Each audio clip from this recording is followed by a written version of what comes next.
taqdiruka bi qudratik, dan seterusnya.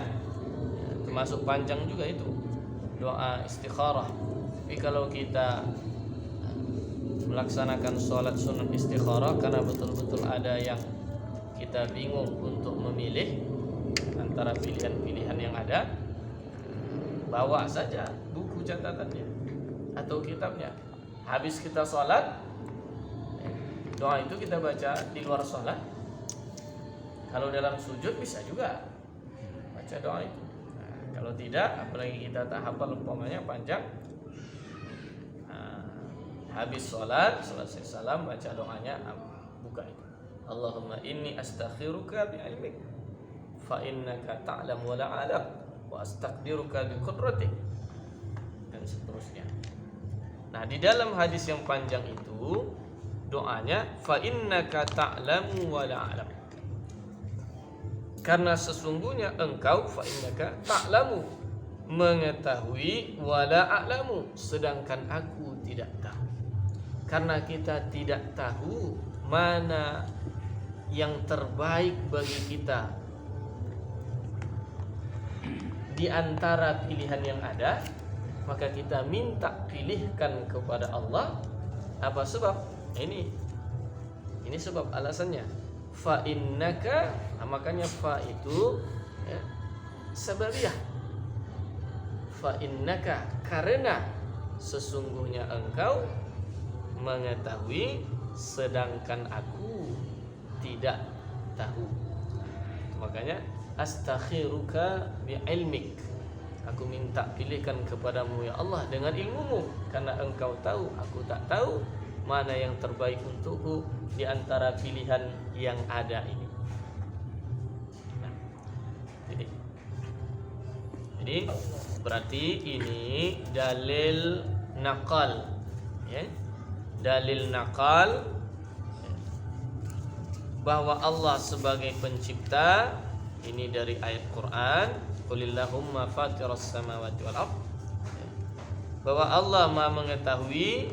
Ini ayat Al-Quran tersebut juga alimal ghaibi wa syahadah, dan ditambah pula dengan hadis yaitu fa innaka ta'lamu wa la a'lam. Wa amma as-sufiyyu fayaqulu al-ilmu haqiqatuhu man kanatil asya'u hadiratan ladaihi wa laysa man takunul asya'u hadiratan ladaihi illa man afadaha syai'iyyata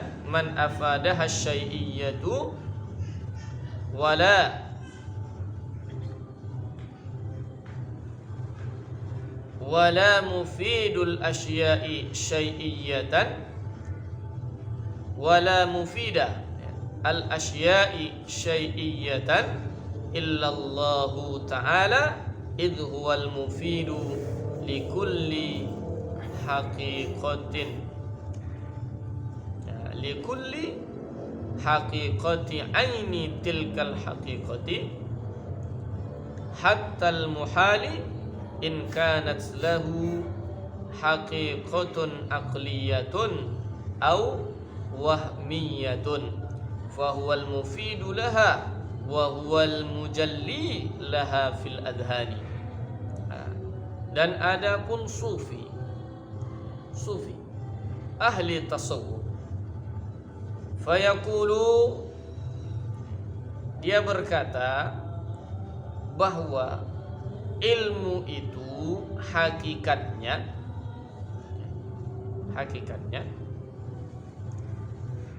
siapa yang adalah sesuatu al-asya, ya, sesuatu atau segala sesuatu itu hadiratan ladaihi, hadir di sisinya. Hadir di sini, ya, ada di dalam otaknya, atau ada di dalam akalnya. Kalau sesuatu itu hadir dalam akal kita, berarti kita punya ilmu terhadap sesuatu itu. Dan tidaklah siapa yang sesuatu itu hadir ladaihi di sisinya, di akalnya, kecuali orang yang mendapatkan, orang yang sesuatu tersebut syai'iyah, ya, dibalik artinya, kecuali orang yang sesuatu itu afadah, memberikan faedahnya. Wala mufidal asya, dan tidak ada yang memberi faedah akan sesuatu, dan tidak ada yang memberi faedah sesuatu syai'iyatan, wala mufidal asya'i syai'iyatan, dan tidak ada yang memberi faedah dari segala sesuatu syai'iyatan, akan sesuatu apapun, illallahu ta'ala, kecuali hanya Allah ta'ala. Kenapa? Idh huwal mufidu, karena sesungguhnya idris itu, karena huwal mufidu, dia Allah di sini lah al mufidu, yang memberi faedah. Faedahnya di sini apa? Tahu, ilmu, memberi ilmu, berarti memberi faedah bagi segala hakikat, likulli haqiqatin, ya. Ya. Berarti ini aininya bukan mudhaf, ya. Mudhafun ilaih dari haqiqah, enggak. Idh huwal mufidu likulli haqiqatin, karena dia Allah adalah al-mufidu, yang memberi faedah, memberitahu, likulli haqiqatin, bagi setiap hakikat, aina tilkal haqiqati, ain dari hakikat itu. Ain itu apa? Hakikat itu sendiri. Hattal muhali, sampai yang mustahil pun, in kanat lahu haqiqatan, jika ada baginya haqiqatun, hakikat akliyatun, aw wahmiyatun, atau hakikat waham, anggapan. Hakikat akliyah, hakikat yang dapat dicerna akal, aw wahmiyatun, atau hakikat yang dianggap saja. Fahuwal mufidu laha, maka dia Allah di sini al-mufidu laha, yang memberikan faedah, memberikan tahu, ya, laha, terhadapnya, ain dari hakikat tersebut, wa huwal mujalli laha, dan dia Allah juga al-mujalli laha, yang memberikan penjelasan, memberikan penerangan, laha, baginya, bagi hakikat dari ain tersebut, fil adhani, di dalam adhan ini otak atau dalam pikiran. Nah, jadi begini, menurut sufi, hakikat dari ilmu itu adalah sesuatu yang hadir pada dirinya. Jadi kalau sesuatu itu ada di dalam otaknya, berarti dia tahu sesuatu. Itulah ilmunya, tahu dia sesuatu yang hadir itu. Sesuatu itu umpamanya hadir dalam hatinya, ada dalam hatinya, berarti dia tahulah sesuatu itu, ya. Nah, tapi yang perlu diingat itu apa? Bahwa sesuatu yang hadir itu, yang ada dalam otak atau ada dalam hati itu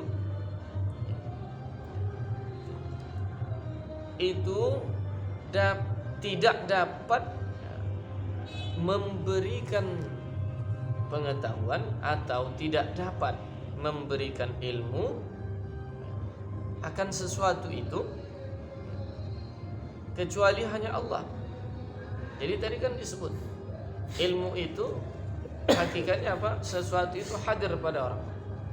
Nah, sesuatu yang hadir pada orang itu tidak dapat menghadirkannya, dan atau tidak dapat yang hadir itu menjadikan pengetahuan, faedah, kecuali yang membuat itu adalah Allah Subhanahu wa taala. Apa sebab?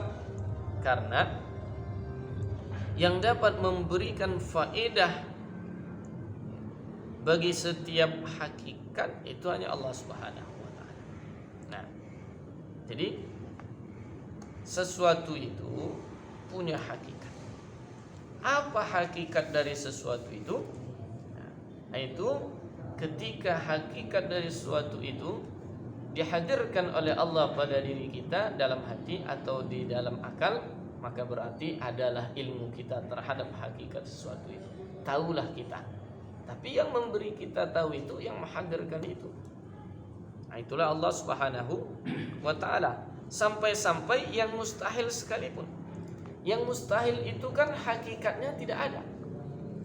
Contoh yang mustahil apa? Sekutu bagi Allah. Itu kan tidak ada. Hakikatnya tak ada.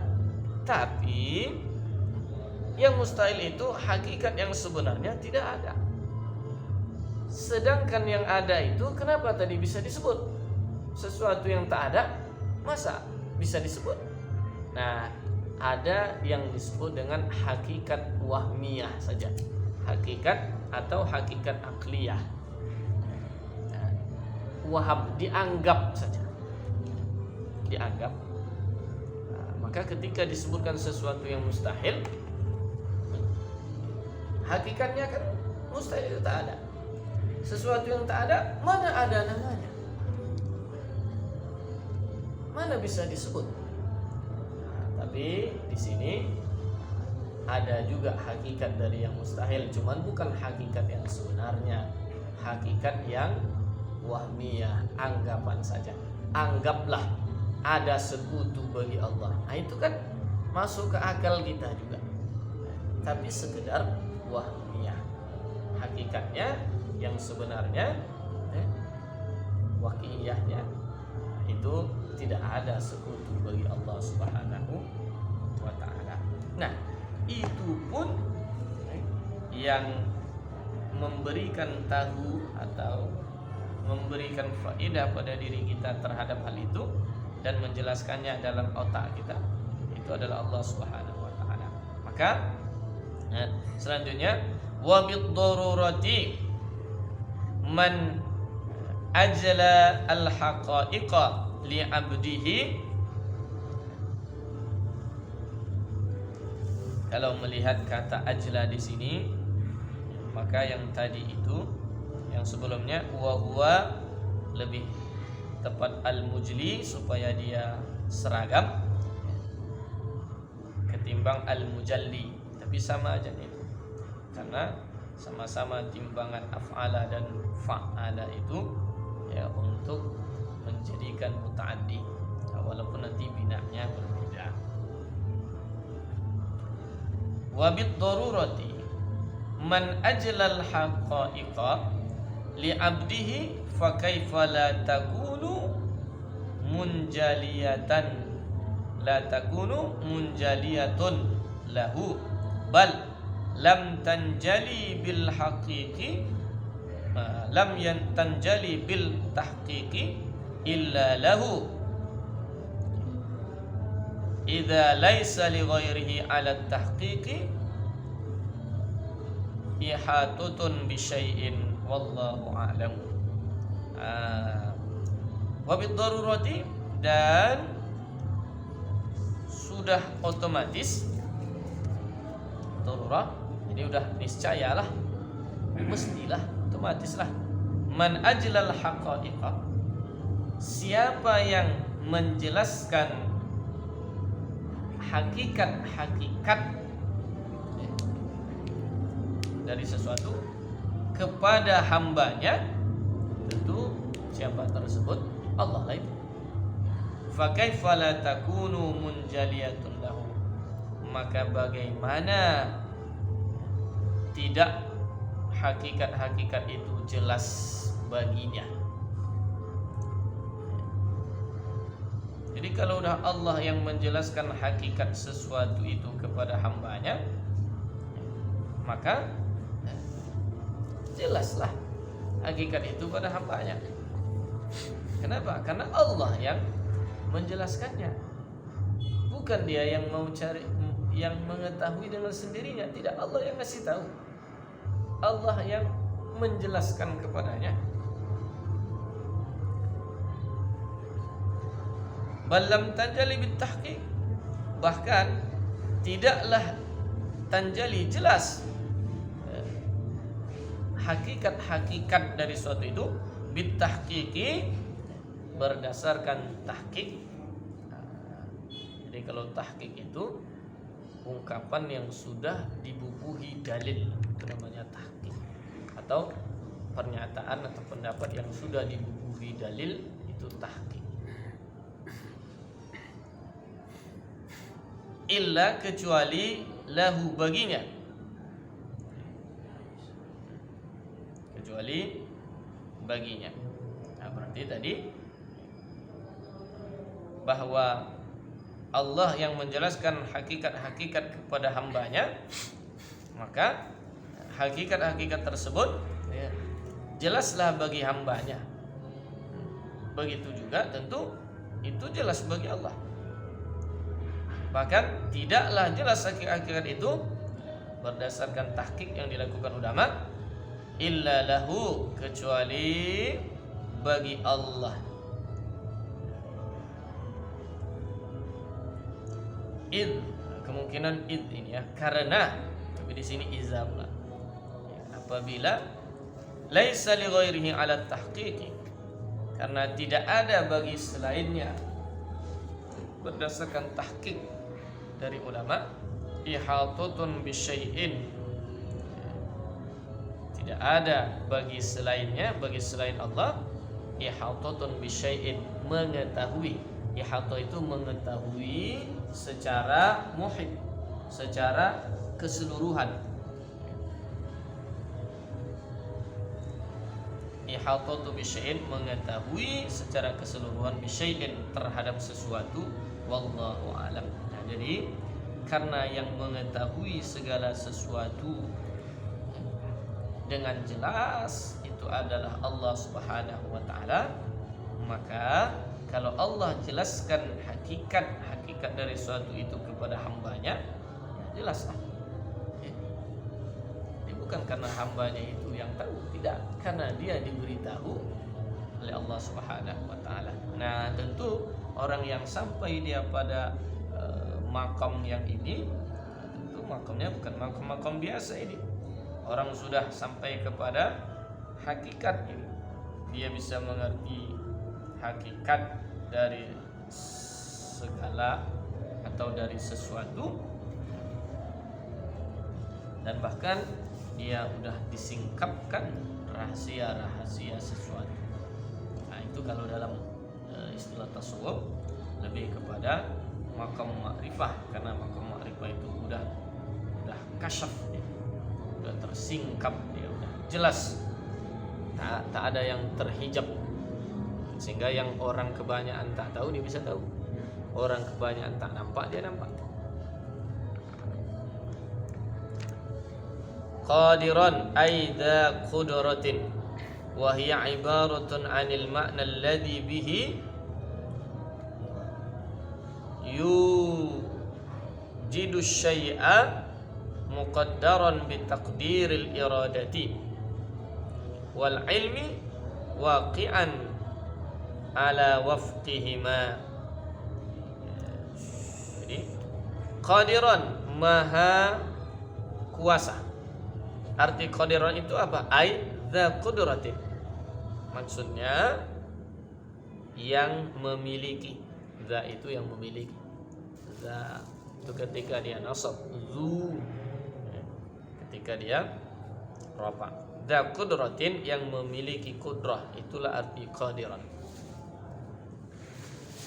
Wahia, dan kudrah itu, wahia dan ia di sini kembali kepada kudrah. Ibaratun anil makna, satu ibarah, satu ungkapan mengenai al-makna. Makna di sini sifat, mengenai sifat yang dengannya, dengan makna tersebut atau dengan sifat tersebut, yujidu syai'a, Allah menjadikan sesuatu. Kalau yujadu syai'u, ya, dengannya dijadikan sesuatu. Nah, jadi yujidu syai'a, Allah menjadikan sesuatu. Boleh juga dibaca yujadu syai'u, dijadikan sesuatu, muqaddaran, sesuatu dengan keadaannya, karena muqaddaran itu hal. Ya, Arabnya hal, muqaddaran dengan keadaan, muqaddaran ditentukan kadarnya atau ditakdirkan, ditentukan kadarnya, bitakdirin dengan takdir, dengan ketentuan atau dengan ukuran. Jadi karena qudrah itu memang begitu. Qudrah itu apa? Sifat makna.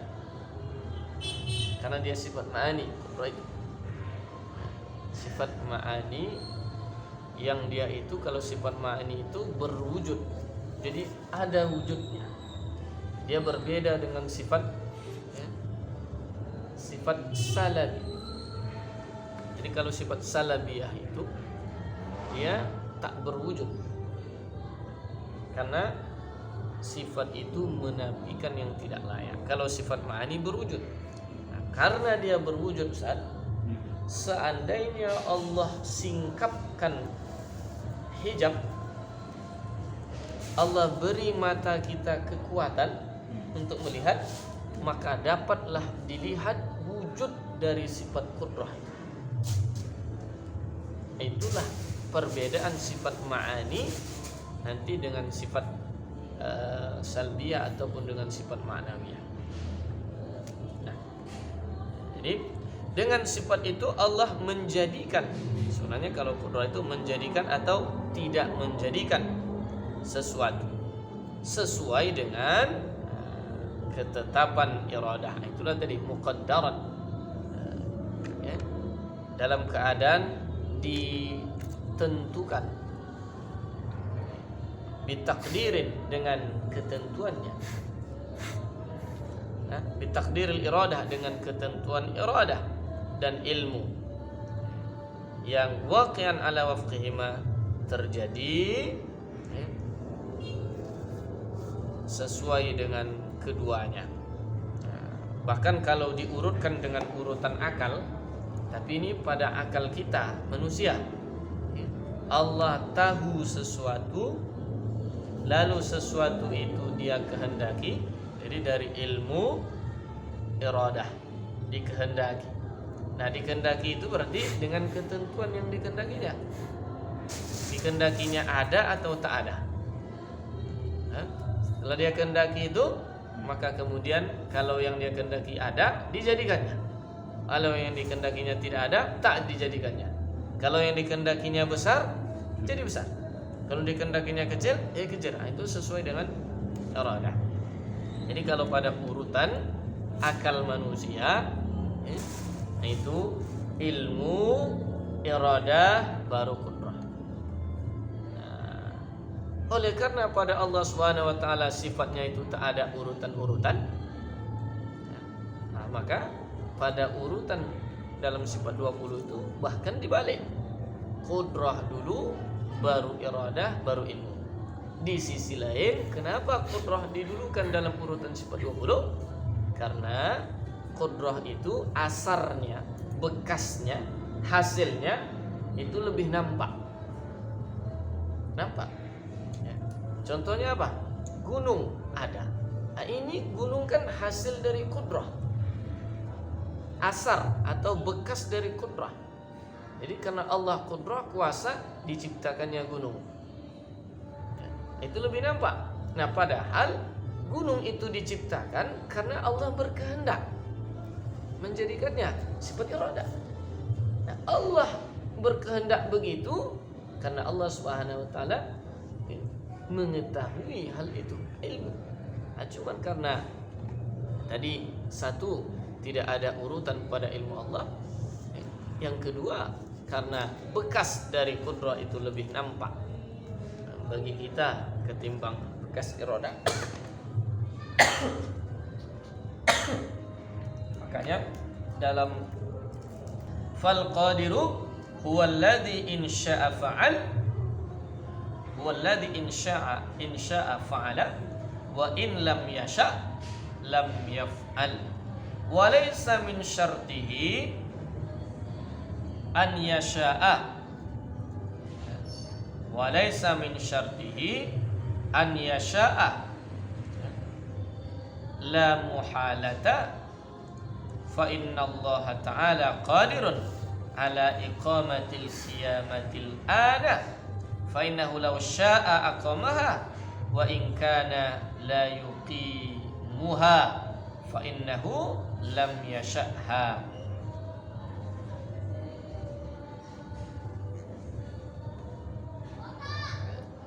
Jadi fal qadiru, maka yang maha kuasa itu, al qadiru yang maha kuasa itu Allah lah ini maksudnya. Huwallazi, yang maha kuasa itu ialah yang insya'a, jika dia mau atau jika dia berkehendak, fa'alah, dia buat. Wa in lam yasha, jika dia tak mau, tak berkehendak, lam yaf'al, tidak dia buat. Nah, itu maha kuasa itu. Kuasa itu artinya dia di sini bebas. Mau dia dibuatnya, tak mau dia tak dibuatnya. Walaysa min syarti an yasha la muhalat. Dan tidak di antara syaratnya, artinya tidak di antara syaratnya berkuasa itu an yasha'a la muhalata, bahwa dia berkehendak, la muhalata, tidak mustahil. Fa inna Allah Ta'ala, karena sungguhnya Allah Ta'ala qadirun, maha kuasa, ala iqamatil qiyamatil ana, sungguhnya Allah Subhanahu wa taala maha kuasa menjadikan kiamat sekarang. Karena Allah maha kuasa, bisa saja dia menjadikan kiamat sekarang. Nah, cuma nanti karena dia sudah berkehendak dan itu sudah disampaikan melalui Quran atau melalui hadis yang diwahyukannya kepada Rasul, bahwa apa? Kiamat itu di akhir zaman nanti. Jadi kita ulang, karena sungguh Allah Subhanahu wa taala qadirun, maha kuasa, ala iqamatil qiyamatil ana, untuk menjadikan kiamat sekarang. Fa innahu law syaa aqamaha, karena sesungguhnya jikalau dia mau, jikalau Allah mau tadi, aqamaha, dia jadikan kiamat sekarang. Wa in kana la yuqimuha, tapi jika dia tidak menjadikannya sekarang, fa innahu lam yasha'ha, karena sesungguhnya dia tidak menghendakinya. Jadi tak terjadi hari kiamat sekarang, bukan karena Allah tak kuasa menjadikannya sekarang, tapi karena Allah tidak mau, tidak berhendak menjadikan kiamat itu sekarang. Jadi kalau begitu, ya tak mustahil kiamat terjadi sekarang dari sisi tadi kuasa Allah Subhanahu wa taala. Nah, kalau dari sisi kehendaknya, karena kita udah diberitahu bahwa kiamat itu di akhir zaman, setelah tanda-tandanya kita tengok sekarang tandanya belum terjadi. Nah, maka dari sisi ini mustahil terjadi sekarang. Kenapa? Karena kalau begitu berarti Allah salah memberi informasi, dan itu adalah mustahil.